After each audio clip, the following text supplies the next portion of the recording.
Radio Verté presents AHOOGA by Cor Zimmerman.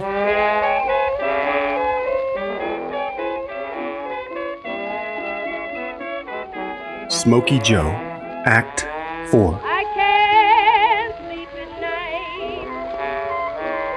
I can't eat a bite. 'Cause the man I love, he don't treat me right. He makes me feel so blue. I don't know what to do. Sometimes I sit inside and then begin to cry 'cause my best friend said he's left to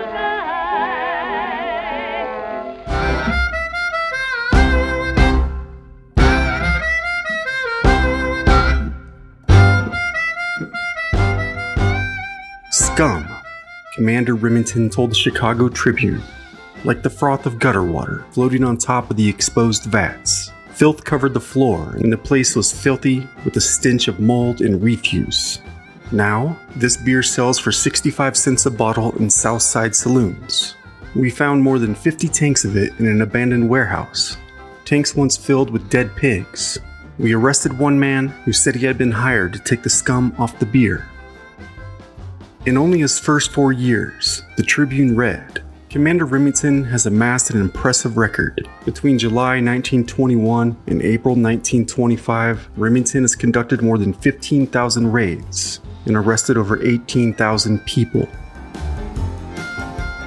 Like other large cities with significant working class and immigrant populations who resent prohibition, Chicago is a city of copper-plated gullets, a wet city.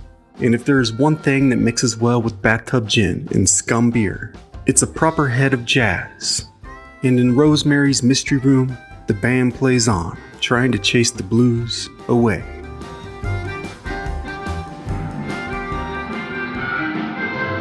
Diminished.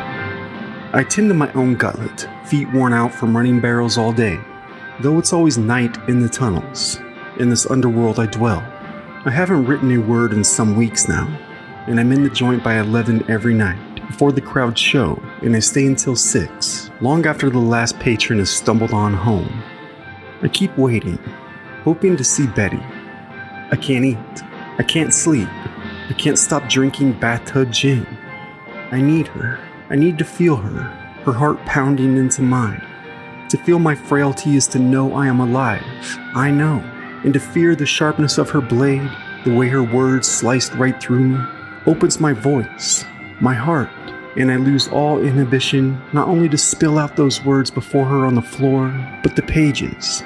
I'm stuck, blocked, a spiraling whirlpool, spinning around, going near forth, nor up, nor down, just here in this chair. Remembering those days she tried and failed to conceal herself from the world, that mask she wears, coming right off on my pillow. And as my eyes adjust to the spotlight, I see the silhouette of her delicacy, her godliness, burnt deeply into my retina. A girl, so vulnerable, so pure, so sweet, at mercy, so pure. A trust that had been laid into me, laid at my feet. And she spoke such blinding truth, one which she herself ran from daily, from every waking moment of her tragic life. Those nights we shared, those nights we shivered, those words we spoke. And now I am at a loss. Now I see how utterly vulnerable I am without her, without that game that had swept away our souls, as though I'd known her for all time. The girl, an angel crooked on her nail.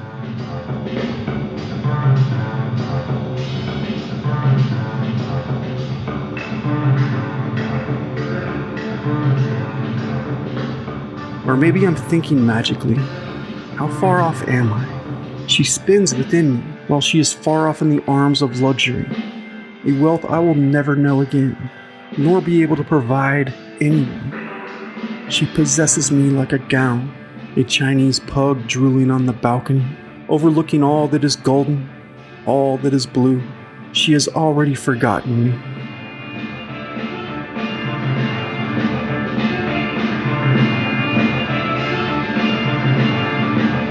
again and again, perhaps if I call out her name into the celestial heavens, where I hope my voice will not haunt, but echo past the loftier things that now surround her.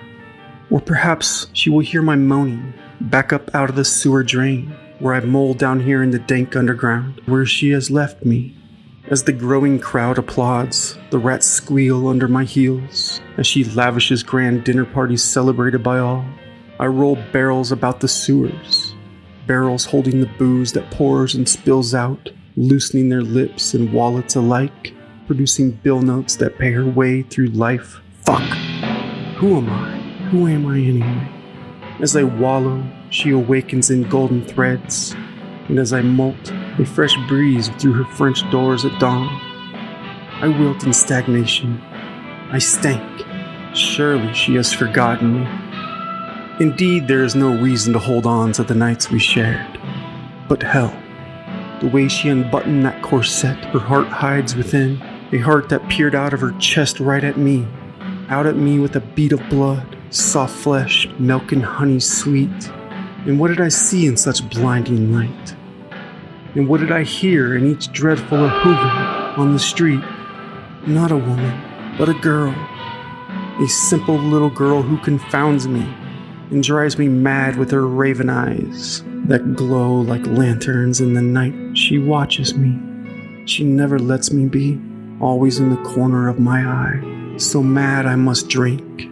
After all, the quartet is now in full swing. And 4 fingers in, I swear, I hear a cowbell. Interior voice. Oscar, Oscar, man overboard. I try to catch my bearing, eyes darting around as Rosemary's eyes dart toward Louise, who is distracted in conversation with a cat named James. You take 1 bottle, you see. 1 pint bottle of good old rye whiskey, says James. And what you do is, you add some grain alcohol, water, caramel, and some spice, some salt and pepper. And that 1 pint is turned into 5. Yes, a cowbell.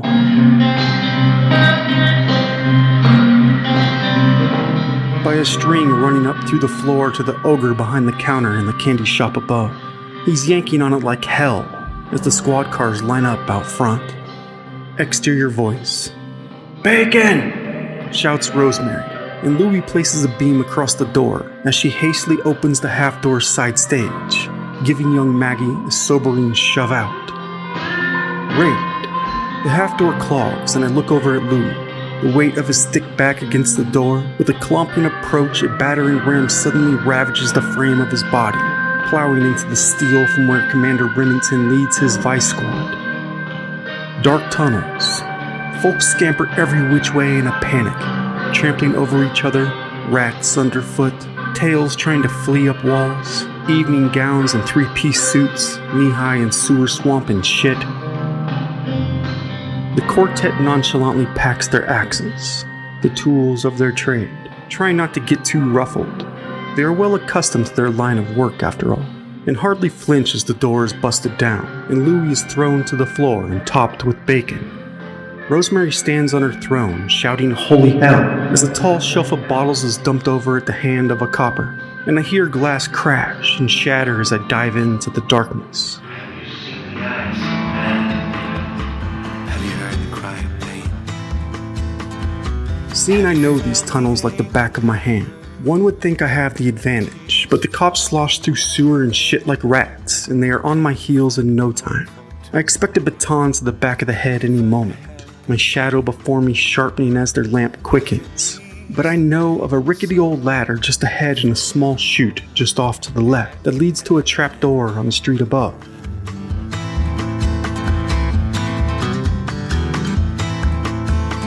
I climb like hell, slipping and sliding, kick open the door and fall out of a wall to the curb. Passerbys startle, already cowering in the rain. I hear the clamoring of cops on iron just below, so I stagger to my feet and make a mad dash to a church just across the way, where through blurred eyes and soggy bangs, I throw open the doors and lunge myself inside.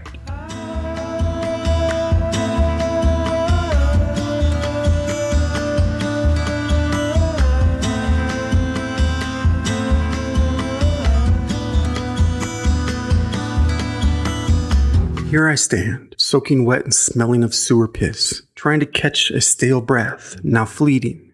A congregation turns toward me in a sudden deadened silence. No one says a word or asks anything of me. Almost as though I had been expected, a tall black woman in a long, flowing gown parts the congregation, making her way right for me. The man of the hour, so to speak, coated in a good filth of gin, adrenaline, and fear. She closes the doors behind me, then grasps each of my hands in her own. She smiles, her warm eyes into mine, and I do not resist as she drags me forcefully into the mix with inhumane strength and shoves me to the floor, where I drop like a bag of potatoes, the congregation hurtling around me. And as I stare up wide-eyed, they encircle me on all sides, and she throws an arm up. Praise Jesus! And just like that, myself at their feet, they continue their hymning, swallowing me whole in their damp cotton gowns as the doors fly wide open yet again. And again, the congregation goes silent, turning as one body for the door. Before them, backlit by the street, two out-of-breath coppers standing just out of the rain, heels soggy on the floor, stinking of Chicago's finest, and all eyes laid upon them, the tall woman in white, eyes wide and shining, spreads her arm wide and pronounces boldly, "Welcome to the Temple of the Innocent Blood." The officers scan the congregation of black faces with a mixture of emotion, condemnation and disgust, but mostly distrust, as they step forth to look about, presumptively, for me. "That's right, join us," she says. "Everyone is welcome in the house of God." The cops force their way through the motley crew, scoffing, shoving, dividing, peering, trying to sniff me out. "If you're looking for God, you're in the right place," she says, as the taller of the two squat officers stop to stare her down, and she right back at him. And after a long, contested beat, he turns away. "Go with God now," she says, shutting the door behind them. Walking back up the aisle with brisk intent, long white, silken gown flowing by in her wake. It is stifling hot in this human cocoon. I am helped to my feet, and a wave of fresh air rushes upon me with the revibrance of their hymn. Woman in all white, back before them on a small stage, recommences the candle ceremony I had so rudely interrupted. But I look around at a room unshaken, a pacific intimacy, in a room suddenly shrunken, abruptly smaller than before, no longer resembling a church at all. Rather, a small block building, something more akin to an abandoned dry goods store than the humble basilica I had spotted from the street. But oddly enough, the crowd of a dozen or so is multiplied in my vision to at least 100. Their forceful yet meek presence filling every breath of space between four walls, littered from floor to ceiling with cockeyed images of Christ. The hymn now resembles a flickering chant about altars of candles that burn a bit too bright, candlesticks looking as if they had burnt for all time. Crush. An old man pounds on a creaky piano in the left front corner, hunched over, arthritic hands resembling stones, nails ivory and yellowed. The notes he plays are nonsensical, the rhythm an erratic heartbeat with a confused tribal chord. And standing in front of the altar is a small teepee made of thin stakes, with sticks of incense burning at its base. The tall woman in white leads a chant, a cappella punctuated by trombone bursts of glee. She makes a brief statement, yet one that sits me back and crosses my eyes, as she holds her hand right toward me. In my vision, at least, everyone appears somewhat weary at my sight. And as they still and stir in place, "And so we welcome our SMOKEY JOE celebrator tonight," she announces to my perplexity. Dig. A young girl wraps a flowing white cloth about my shoulders from behind, 13 or so. She walks to the front of the room to stand before the mysterious woman who has summoned me forth. The young girl with dark hair and braids, eyebrows slanted and thick, eyes piercing jet black. They speak to me. And she speaks of me, to me. "Mother Leafy Green, I welcome our great SMOKEY JOE celebrator." The young girl bows, and the congregation as a whole repeats the same as I am lifted under the arms. I feel afloat as I float to the front, hook in my chest, pulling me forth with her eyes. "We come tonight to speak of a great warrior," says Leafy, as I am positioned beside her. "The great Chief Smokey Joe, and all of us know how Smokey will come to our aid. He will fight your battles if you just be still." Thunder rumbles, and the tiny chapel is electrified by the sparkling dark eyes shining on me. Rain pounds the roof like cannonball as the lights flicker on and off, those eyes reflecting the candlelight. A forest of wolves, a pasture of sheep, before their pasture leafy green, white gown glowing in the flickering upon the altar. "Remember, Smokey Joe will help you," she shouts. "He's here to use his powers, to light the way. We call to him, we pray to him, we tell him what we need." I stand awkward, confused, yet somehow calm, recollected, and subdued by the tone of her voice. And I'm hardly startled nor surprised as the doors fly open once again. Only this time, there is no one there, only volleys of rain. Until out of the blackness steps a man. He stands dazed, lightning flash silhouetting his hollowed form. He takes one long stride inward and becomes human, wobbling in place, left foot right, just inching inside the door, just enough as a gust of wind slams the door shut on his heels. His eyes glow red as coals in the dark room until the lights suddenly flicker back on, and now a rather dull gray. Disheveled, he continues to squirm in his skin. Leafy holds out a hand. "Here, we welcome all our people." She pauses momentarily, placing her hand on the altar, saying, "We pray for those behind bars of steel and shackles of the mind and soul. We offer counsel and friendship to those in the night." "It's raining hard, y'all," blurts out the newcomer as he takes a seat on an empty bench against the wall in the back.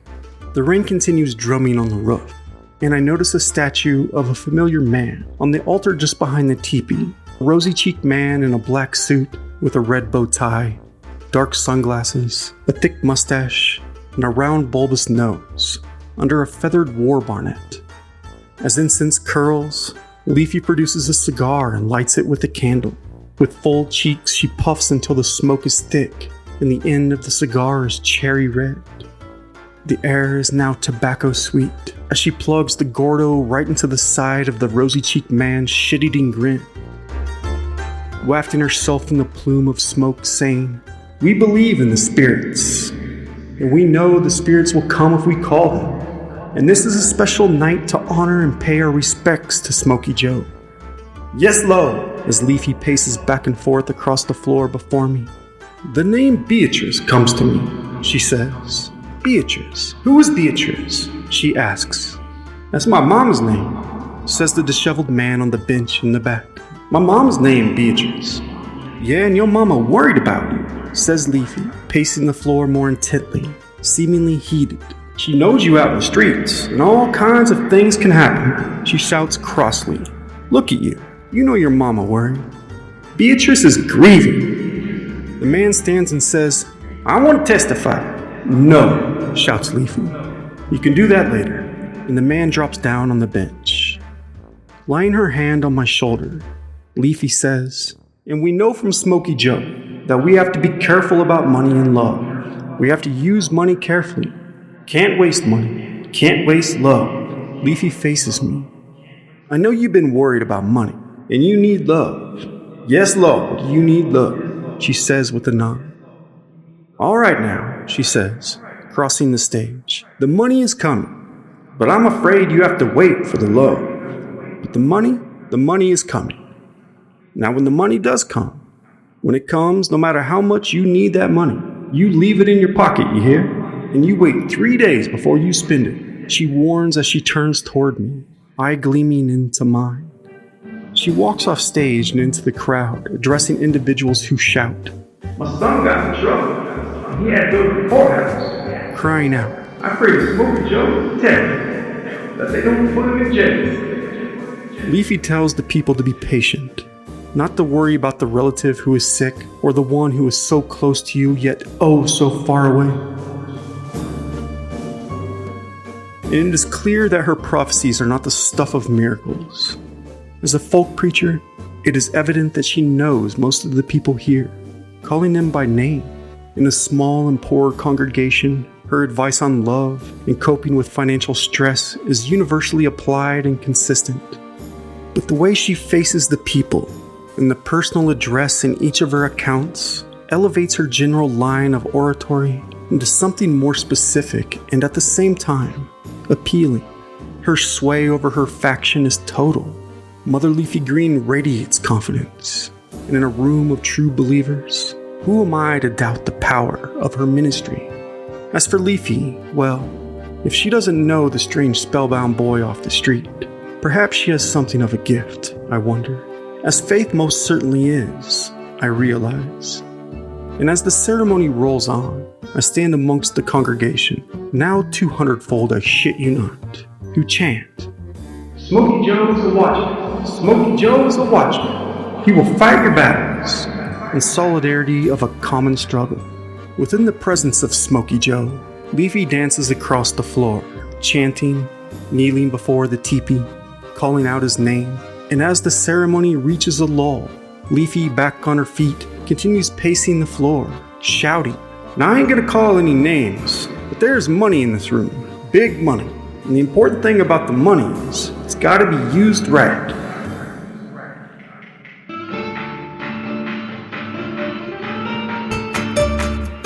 Incense and tobacco sweeter, the old man at the old piano thumps the keys repeatedly with his giant-knuckled fists.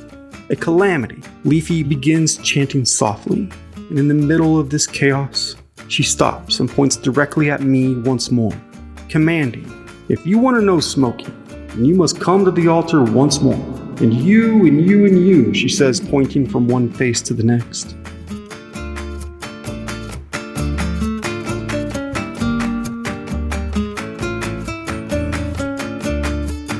Coda. With each soul, I approach the altar, with the hundreds nearing 1,000 packed in the small room, now expanding as large as a great cathedral, as Leafy produces a bottle of liquor, takes a swig, and dances about. And swept away, we join her, clapping in rhythm with our feet, chanting, "Makate mishe kiak kiak, makate mishe kiak kiak, makate mishe kiak kiak." All the while Smokey chews on his cigar, as Leafy spits a mist of liquor in his face, as the rain pours down from heaven above, as the drops drum the roof, as the thunder rolls through the mysterious night, as I cry, as I drop my eyes down to my side, as I see her deep slanted brow and her doe eyes reflecting the darkness of my soul back at itself. "I see you," she says,